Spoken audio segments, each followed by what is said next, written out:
con estas cuestiones, que no son las cuestiones que le preocupan a la gente. Alfonso, hay un tema que le preocupa mucho a la gente, que tiene que ver con la economía, ¿no? Claro que sí. Se hablaba de marzo se cae todo. Ahora mayo, cuidado que va a ser peor, porque de hecho pasaron cosas negativas y seguirán pasando. ¿Dónde está el piso en todo esto? ¿Alguien sabe o no se sabe? No, no lo sabemos. Lo que sabemos es que la caída es muy profunda, ¿no? Y que es tan profunda que se están haciendo muchos esfuerzos para que no se note.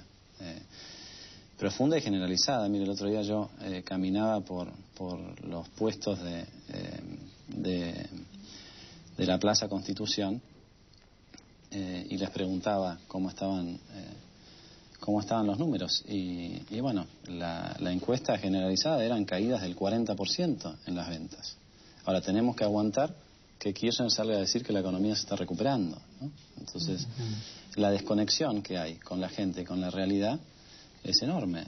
La gente está preocupada, como bien plantea usted, Eduardo, porque a la inflación, que era el problema de los últimos 2 años, ahora se le agrega la probabilidad de que alguien en el entorno familiar pierda un empleo si es que todavía no lo perdió. Es que también hay una realidad que uno ve, el consumo va disminuyendo a un ritmo y las inversiones a un ritmo mayor. ¿Eso es natural? ¿Es normal eso? Eso es natural, sí. Sí, las inversiones, digamos, en general son un componente de la demanda más volátil que el consumo. El consumo tiene una parte que es necesaria. La inversión tiende a seguir más los ciclos de euforia y de retracción, ¿no?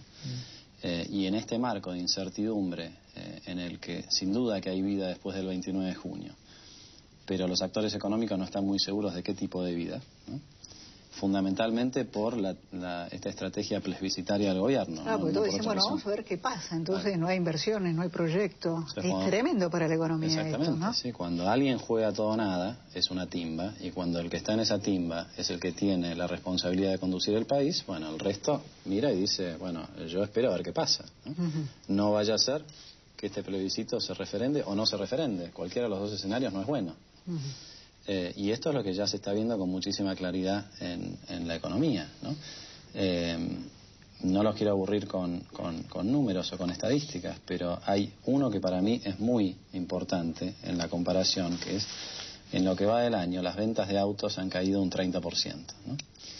Y esto para mí es bastante emblemático, porque se nos dijo que el gobierno reaccionaba frente a la crisis, se nos dijo que este era un gobierno keynesiano que salía a atacar los problemas y que estaba del lado de la gente, se nos dijo que estos problemas se iban a resolver con milagrosos créditos para que todos se pudieran comprar un 0 kilómetro nuevo, y bueno, se nos dijo todo eso y las ventas cayeron un 30%.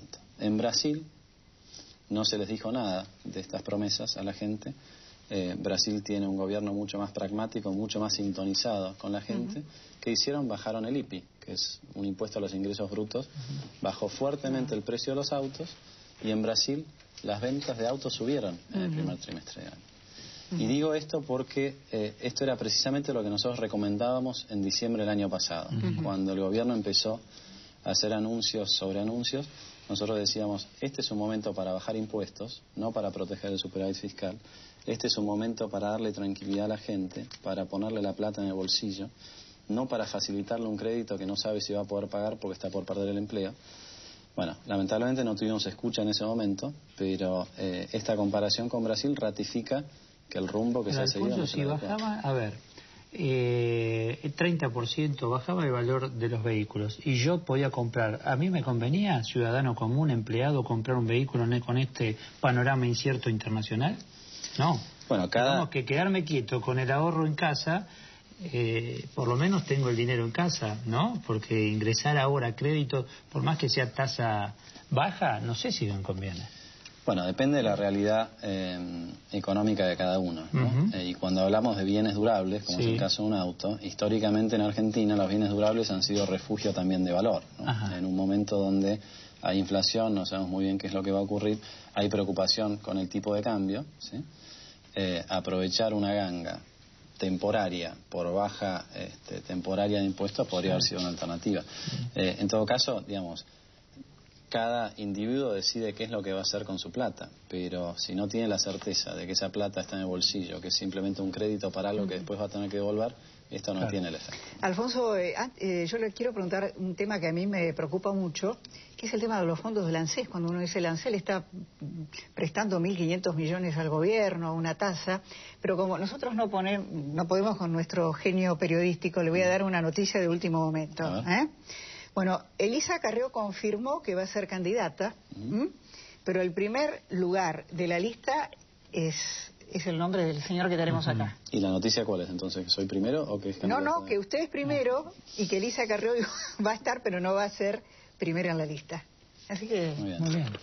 Bueno, entonces ya hay un tema menos para discutir. Ya hay un tema menos y podemos hablar del ANSES ahora. Me parece muy bien. Bueno, el ANSES es la misma historia, digamos, los grandes anuncios, miren todo lo que vamos a hacer con esta plata del ANSES. Bueno, quisiéramos ver qué es lo que se hace con la plata del ANSES. Porque hay cosas que sabemos, como por ejemplo esto que usted menciona, Clara, de esta última operación de 1.500 millones de pesos a una tasa que ni siquiera cubre el deterioro de la inflación, ¿no? Y esto hay que decírselo a los futuros jubilados, ¿no? El ANSES está invirtiendo sus fondos de manera tal que ni siquiera están protegidos por la erosión de la inflación. Pero estos son casos que se conocen, hay una cantidad de otros casos que no se conocen, de licitaciones hechas a medida, por ejemplo, donde el ANSES compra el 80% de la emisión de un bono de una empresa que no se conoce demasiado bien. Y estas cosas están sucediendo y es difícil seguirlas porque nunca se armó la comisión de fiscalización de los fondos de los nuevos fondos del ANSES, ¿no? Como tantas otras cosas que se anunciaron y nunca se ejecutaron. El déficit fiscal es importante y va a ser cada vez más bajo, ¿no? Importante, digo, en cuanto al el superávit, exacto. ¿Qué va a pasar de acá a fin de año? Porque como vienen las cosas, ¿no? Sí, la verdad que yo no me preocupo tanto por el superávit, en el sentido de que me parece que el superávit está para ser invertido o para ser utilizado en momentos donde la economía lo necesita o en momentos donde la gente está tan cautelosa, como decíamos hace un rato, que cuando se cae la demanda privada, ahí es donde el sector público tiene que salir a... Entonces yo creo que en estos momentos la recomendación no sería superávit fiscal, sería déficit fiscal. El problema es que no se puede tener déficit fiscal por dos motivos. Primero, porque el gobierno no sabe cómo manejarse sin caja, ¿sí? Y en eso consiste toda la estrategia del kirchnerismo y la falta de institucionalidad. Y segundo, porque como no se han hecho los deberes en este último tiempo, déficit fiscal implica salir a pedir prestado y hoy nadie le presta a Argentina, más que el ANSES, ya ni siquiera Chávez, ¿no? Entonces, este es el costo de haber hecho las cosas mal durante los últimos años, ¿no? Fíjese lo que hace Estados Unidos, lo que hacen los distintos países de Europa, lo que hace Japón. Estados Unidos este año va a tener un déficit fiscal de 12% del Producto Bruto. No estoy diciendo que eso es lo que tendría que ocurrir en Argentina porque las historias son diferentes. Pero Estados Unidos, porque tiene crédito, se puede dar el lujo de estimular la economía. Nosotros no podemos hacer eso. Entonces la recesión es más profunda.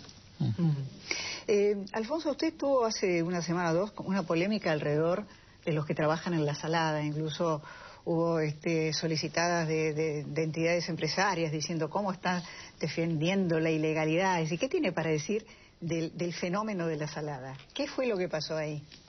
No, lo que tengo para decirme, a ver, la salada es una partecita pequeña de la realidad que yo quería retratar en esa nota, ¿no?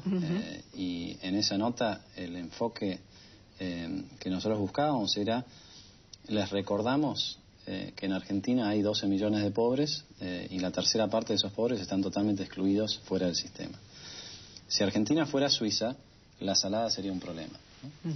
Como Argentina no es Suiza, y como el problema de Argentina es la exclusión, por sobre todas las cosas, bueno, ¿por qué no vemos si la salada no puede ser una manera de solución? Creo que estos son los debates que hay que tener, independientemente de que después hayan solicitadas o que el debate se haga como se tiene que hacer, ¿no? Pero mi preocupación con la salada es la persecución que sufren a veces los puesteros de la salada. Es una persecución que es muy sencillo para el recaudador de turno, porque claro, es mucho más fácil ir a apretar a un puestero en la salada que ir a cobrar los impuestos de una empresa grande que no paga impuestos, ¿no? Y me parece que en un momento donde el gobierno nacional permite a los evasores de larga data blanquear sin informar, y donde la provincia de Buenos Aires en su legislatura aprobó ese blanqueo que se definió a nivel nacional, me parece que esa hipocresía hay que marcarla, digamos. ¿Cuáles son las cuestiones en torno de la salada? Está la cuestión de la informalidad, sin ninguna duda, pero está la cuestión de la exclusión social. Y en política social y en política económica muchas veces hay que elegir el mal menor, ¿sí? Yo lo único que decía en ese artículo es, entre estos dos males, el mal mayor es la exclusión social. Y si le decimos a un pobre, usted porque es pobre, es informal, y porque es informal lo tengo que perseguir, le quitamos lo único que le queda, que es la esperanza, ¿no? Y creo que en esto coincidimos todos, digamos, con los distintos estilos. Cuando uno hace el recorrido de las distintas opiniones, incluida la de Santiago Montoya, todos coincidimos en que hay que encontrar un camino de formalidad para acompañar al microemprendedor pobre que quiere el tema es que quien es puestero ahí no es tan pobre, la mayoría. Y quien va a comprar ahí hay mucho clase media. Entonces el cuestionamiento está no de la gran compañía, sino del empresario medio.